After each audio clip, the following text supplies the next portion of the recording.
ನೀವು ಕುಮಾರಸ್ವಾಮಿ ಅವರು 60% ಆರೋಪ ಮಾಡಿದ್ದಾರೆ, ಸಾಕಷ್ಟು ಸದ್ದು ಮಾಡ್ತಾ ಇದೆ ಇದು 60% ಕುಮಾರಸ್ವಾಮಿ ಕುಮಾರಸ್ವಾಮಿ ಅವರು. ಇದು 60% ಸರ್ಕಾರ ಕಮಿಷನ್ ವಿಧಾನಸಭೆಯಲ್ಲಿ ಕೂತ್ಕೊಂಡು ಸಚಿವರು ಕಮಿಷನ್ ತಗೊಳ್ತಾ ಇದ್ದಾರೆ ನೇರವಾಗಿನೇ, ದಾಖಲೆ ಇದೆ ಅಂತಾರೆ ಅವರು. ಮಾನ್ಯ ಕುಮಾರಸ್ವಾಮಿ ಅವರು ಈ ರಾಜ್ಯದಲ್ಲಿ ಮುಖ್ಯಮಂತ್ರಿ ಆಗಿದ್ದಂಥವರು, ಕೇಂದ್ರದಲ್ಲಿ ಬಹಳ ಪ್ರಭಾವಿ ಖಾತೆಯನ್ನು ಹೊಂದಿರತಕ್ಕಂಥವರು. ಅವರು ಮಾತನಾಡಿದ್ದಾರೆ ಅಂದರೆ ನಾವೆಲ್ಲ ಅದನ್ನು ಸ್ವಲ್ಪ ಗಂಭೀರವಾಗಿ ತಗೊಳ್ತೇವೆ. 60% ಕಮಿಷನ್ ತಗೊಳ್ತಾ ಇದ್ದಾರೆ ಸರ್ಕಾರದಲ್ಲಿ ಅನ್ನೋ ಮಾತನ್ನೇನು ಅವ್ರು ಆಡಿದ್ದಾರೆ.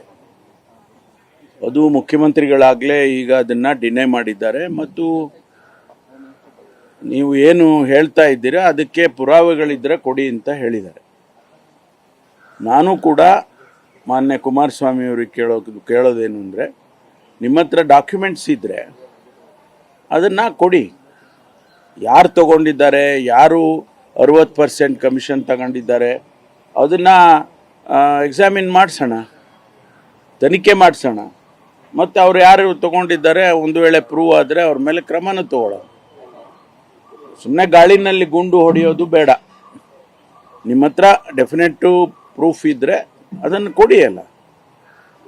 ಈಗ ಕೆಂಪಣ್ಣವರು ನಾವು ಯಾರು ಹೇಳಲಿಲ್ಲ. ಮೊದಲು ಕೆಂಪಣ್ಣವ್ರು ಹೇಳಿದ ಮೇಲೆ, ಪ್ರಧಾನಮಂತ್ರಿಗಳಿಗೆ ಅವ್ರ ಪತ್ರ ಬರೆದ ಮೇಲೆ, ಸ್ಪೆಸಿಫಿಕ್ ಕೇಸಸ್ಗಳು ಹೇಳಿದ ಮೇಲೆ ನಾವು ಅದನ್ನು ಸಾರ್ವಜನಿಕವಾಗಿ ಮಾತನಾಡೋದಕ್ಕೆ ಶುರು ಮಾಡಿದೆವು. ಆ ರೀತಿ ನಿಮ್ಮ ಹತ್ರ ಏನಾದರೂ ಇದ್ದರೆ ಅದನ್ನು ಸ್ಪೆಸಿಫಿಕ್ ಆಗಿ ಹೇಳ್ಬೋದಲ್ಲ. ಅದನ್ನು ನಾವು ಖಂಡಿತವಾಗಿ ಸೀರಿಯಸ್ ಆಗಿ ತಗೊಳ್ತೀವಿ. ಒಂದು. ಎರಡನೇದು, ನಾನು ಕುಮಾರಸ್ವಾಮಿ ಅವರಿಗೆ ನಾನು ವೈಯಕ್ತಿಕವಾಗಿ, ಯಾಕಂದರೆ ನಾನು ಅವ್ರ ಜೊತೆಯಲ್ಲಿ ಕೆಲಸ ಮಾಡಿದ್ದೀನಿ. ಅವರು CM ಇದ್ದರು, ನಾನು ಡೆಪ್ಯೂಟಿ CM ಇದ್ದೆ ಕೋಲಿಷನ್ನಲ್ಲಿ. ನಾನು ಅವರಿಗೆ ಮನವಿ ಮಾಡೋದೇನಪ್ಪ ಅಂತ ಹೇಳಿದ್ರೆ, ರಾಜ್ಯಕ್ಕೆ ಯಾವುದಾದ್ರೂ ಒಂದು ದೊಡ್ಡ ಕೈಗಾರಿಕೆಯನ್ನು ತಗೊಂಡು ಬನ್ನಿ. ನೀವು ಕೈಗಾರಿಕಾ ಸಚಿವರು ಹೌದು, ಮತ್ತು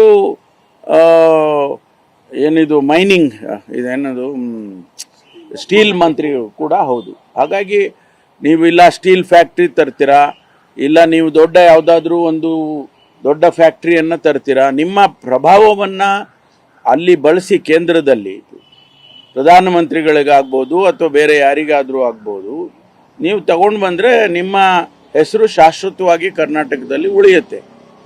ಜೊತೆಗೆ ನಮ್ಮ ಏನು ಪೂರ್ವಜರು ಮಾಡಿದ್ದು, ವಿಶ್ವೇಶ್ವರಯ್ಯನವರು ಸ್ಥಾಪನೆ ಮಹಾರಾಜರಿಂದ ಪ್ರಭಾವಗೊಂಡು ಅವರು ಮಾಡಿದ್ದಂಥ ಭದ್ರಾವತಿ ಸ್ಟೀಲ್ಸ್ ಏನಿದೆ ಸೊರಗ್ತಾ ಇದೆ.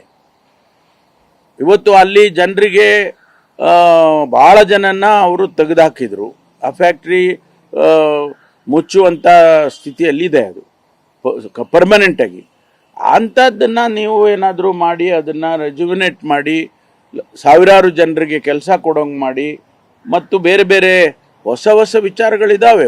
ಏನು ಹಿಂದಿನ ಏನೋ ಸ್ಟೀಲ್ ಮ್ಯಾನುಫ್ಯಾಕ್ಚರಿಂಗ್ ಆಗಬೇಕು ಅಂತಿತ್ತಲ್ಲ, ಅದೇ ಇರಬೇಕು ಅಂತೇನಿಲ್ಲ.